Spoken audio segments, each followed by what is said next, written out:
Bienvenue dans cette vidéo pour préparer ton oral d'histoire, géographie, enseignement moral et civique au CAP. Nous allons parler aujourd'hui de la mondialisation maritime avec notre chapitre de géographie numéro 2 sur les espaces, transport et mobilité. Pour bien comprendre cette vidéo, bien sûr, tu dois d'abord avoir vu la première vidéo qui explique comment se passe l'examen d'oral d'histoire, géographie, enseignement moral et civique. Je te mets en lien ici, juste au-dessus. Tu dois également avoir regardé la vidéo comment bien préparer les fiches et je te mets également le lien tout de suite. Une fois que tu as fait ça, tu es au bon endroit et parlons donc de mondialisation maritime. Pour trouver le document, le site internet classeautonome.wixsite.com/professeur Juline. Cours d'histoire-géographie, oral du CAP. On arrive sur la page de l'oral qui reprend tous les conseils pour bien préparer l'oral. Et ici, tu as le petit lien pour avoir le Pass Oral, qui est un livre qui reprend tous les conseils, toutes les vidéos, tous les documents, mais qui te permettra de préparer non seulement l'histoire-géographie, mais également ton oral de français et ton oral de chef-d'œuvre. C'est une petite pépite que j'ai écrite avec mon amie et collègue Sophie. Donc, tu peux ici aller l'acheter. On descend, on descend, on descend pour avoir accès à nos documents. On clique sur notre chapitre G2, Géographie 2, Transport et mobilité, Go to Link, et on arrive sur notre Padlet vert, puisque c'est le chapitre code couleur vert, et nous allons donc voir le document sur la mondialisation maritime.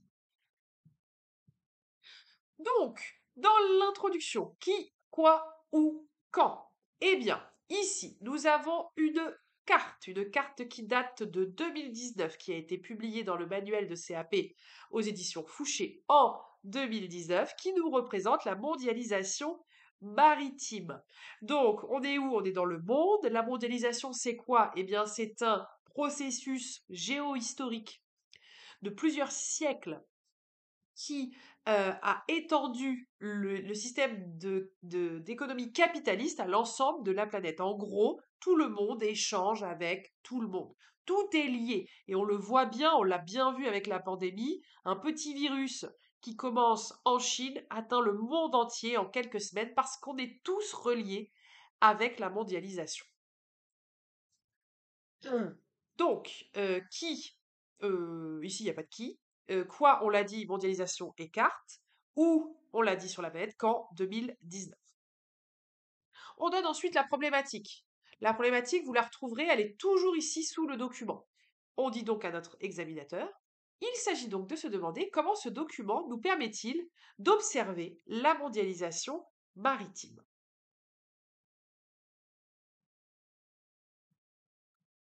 On commence donc par décrire le document. Qu'est-ce qu'on voit? On voit une carte du monde. Alors, c'est une carte du monde que vous pourrez trouver un petit peu bizarre. Vous allez dire, elle n'est pas comme on voit d'habitude. Eh bien oui, parce que c'est une carte du monde en projection polaire. Non, c'est pas une projection polaire, c'est une Bertin. C'est une projection de Bertin. Bertin, c'est le nom de la projection en fait. C'est-à-dire que les cartes, on peut les représenter un peu comme on veut. On peut les représenter avec l'Europe au centre ou l'Amérique au centre. On pourrait les représenter dans l'autre sens. Et donc ici, c'est une carte de Bertin. Pourquoi c'est une carte de Bertin? Parce qu'en fait, c'est très pratique ce genre de carte parce que ça vous permet de montrer les flux entre l'Asie, par exemple, et l'Amérique. Alors que si on l'avait posé à plat sur une projection de Peters ou de Mercator, qui sont les cartes que vous avez vues la majorité de votre vie, eh bien, on aurait fait une flèche partant par là, et puis elle serait arrivée par là, on ne voit pas bien. Alors que là, ça permet vraiment de bien voir le fait de passer par les pôles. Ça, déjà, si vous dites ça à l'examen, c'est que c'est stylé hein, de dire c'est une carte de projection de Bertin. Déjà, c'est classe. Euh, C'est une carte qui nous montre quoi? Qui nous montre le trafic des 100 premiers ports mondiaux. Et on voit les principaux ports. Ok. Donc ça nous montre qu'il y a des ports à différents endroits de la planète, qu'il y a des échanges plus ou moins importants. Donc les grandes flèches sont plus grosses, sont plus larges que les flèches secondaires. On voit également ici le passage du nord-ouest, hein, ici avec la Northern Range. On voit les passages stratégiques ici, le canal de Suez, etc. Les façades maritimes vraiment les plus importantes, la Northern Range, l'Asie de l'Est, la côte ouest, la côte est. Et donc, ça nous permet de voir les échanges qui se font par voie maritime. Pas besoin de décrire beaucoup plus que ça, puisqu'après, on va analyser. Analysons. Qu'est-ce qu'on voit? On voit déjà que la grande majorité des ports du monde se situent dans ce qu'on appelle la triade. Ces trois grands pôles de la mondialisation que sont l'Amérique du Nord, l'Europe de l'Ouest, l'Asie du Sud-Est.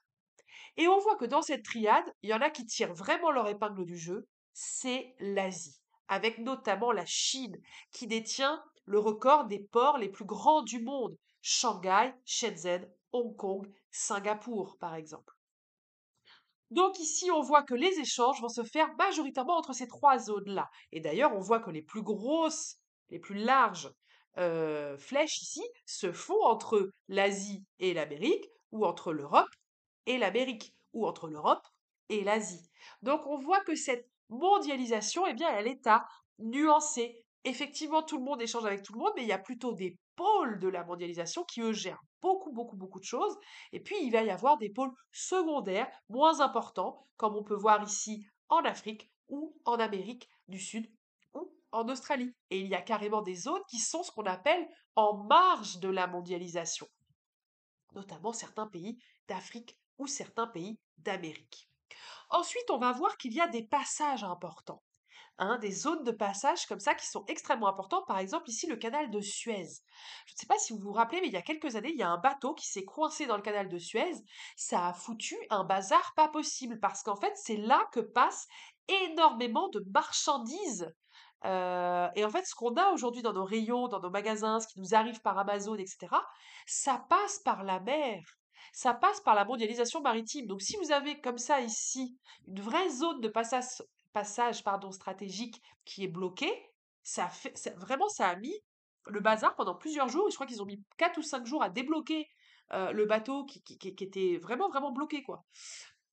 Donc, vous pouvez parler de ces grandes zones stratégiques, donc le canal de Suez, bien sûr le canal de Panama, le détroit de Gibraltar qui permet de passer de la Méditerranée à l'océan Atlantique, le détroit de Malacca ici avec toute la zone de Singapour qui permet de faire passer les bateaux dans la mer de Chine ensuite. Euh, donc voilà, vous pouvez parler vraiment de ça dans votre mondialisation maritime, dans votre analyse. Vous pouvez parler de la Northern Wedge. Hein, la Northern Wedge, c'est notre zone en Europe qui est la zone principale d'échange maritime avec le port de Dunkerque et bien sûr le grand port, le plus grand port d'Europe, c'est Rotterdam. Et donc ce sont des ports pas juste en termes de commercialisation. Vous pouvez dire également que ce sont des ports qu'on appelle des ZIP, des zones industrialo-portuaires. C'est-à-dire que sur le port, eh ben, vous allez avoir directement les industries. Donc on amène par exemple, je sais pas moi, du métal ou des produits chimiques et au lieu de les emmener vers l'entreprise qui est à 400 km, l'industrie chimique, pétrochimique, métallurgique, elle est directement sur le port. Hein, et donc vous avez ça au Havre, vous avez ça à Dunkerque, vous avez ça à Marseille et vous avez ça à Saint-Nazaire. En France, on a 4 ZIP. Voilà, ça peut être l'occasion de placer cette petite connaissance de cours pour montrer que vous savez de quoi vous parlez. Une fois que vous avez fait ça, vous donnez un peu d'esprit critique. Dans l'esprit critique, eh bien, vous pouvez dire que ici, on voit vraiment l'essentiel des grands ports, mais qu'on ne va pas voir à une échelle pardon, à l'échelle du pays, par exemple, on ne voit pas, vous voyez ici sur la France, on ne voit pas du tout ni Saint-Nazaire, ni Marseille, ni Le Havre.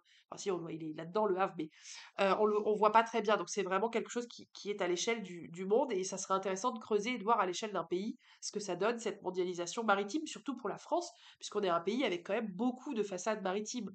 Vous vous doutez bien que l'Autriche est moins liée à cette mondialisation maritime, quoique beaucoup de ces produits arrivent par la mer. C'est juste qu'ensuite, ils doivent traverser l'Europe en camion et en train pour arriver dans ces pays-là. Voilà pour l'esprit critique. Ensuite, vous faites votre conclusion. On voit donc ici très bien que la mondialisation maritime est extrêmement importante puisqu'elle permet de générer des millions de tonnes de produits qui traversent la planète, en fait. On voit bien qu'il y a quand même trois pôles importants, hein, qui génèrent cette mondialisation, qui sont les trois pôles qu'on retrouve partout, hein, qu'on va retrouver dans le tourisme, qu'on va retrouver dans les archipels mégalopolitains mondiaux, enfin, qu'on va retrouver à chaque fois. Vous faites un lien ensuite avec un chapitre d'éducation morale et civique, puisque là on est en géographie, on va faire un lien avec le MC. Vous pouvez faire un lien avec défense et sécurité, le chapitre MC 3. Parce que ce qu'il faut bien dire, c'est que comme aujourd'hui c'est un enjeu majeur, la mondialisation maritime, eh bien il y a des pirates. Il y a des pirates qui s'amusent, non, enfin c'est leur métier, quoi, enfin leur métier. Enfin, vous voyez ce que je veux dire. Il y a des pirates qui vont s'installer dans ces zones ici, notamment là sur la Corne de l'Afrique ou dans ces zones ici, là, pour piller les bateaux qui sont remplis de marchandises de grande valeur. Alors c'est pas des pirates genre pirates des Caraïbes, hein, c'est des pirates modernes. Mais voilà, vous pouvez parler de la piraterie et du fait qu'aujourd'hui les ports sont extrêmement sécurisés et que les zones maritimes sont extrêmement, extrêmement sécurisées parce que, eh bien, il y a de hauts faits de piraterie aujourd'hui dans les mers liés à cette mondialisation maritime. C'est stylé de finir avec ça, les pirates. Et ben voilà, donc j'ai fini pour cette analyse. Attention, cette analyse n'est pas une correction parfaite. Si vous voulez vraiment parfaire et approfondir ce sujet, il faut absolument que vous regardiez les 3 petits documents que je vous ai mis ici en plus, qui vont vous permettre de bien comprendre ce sujet, de rajouter des petites choses que peut-être je n'ai pas dit, de donner peut-être des chiffres concrets, etc. Et là, vous aurez vraiment une fiche parfaite. Bon courage pour la préparation de votre examen. Ciao.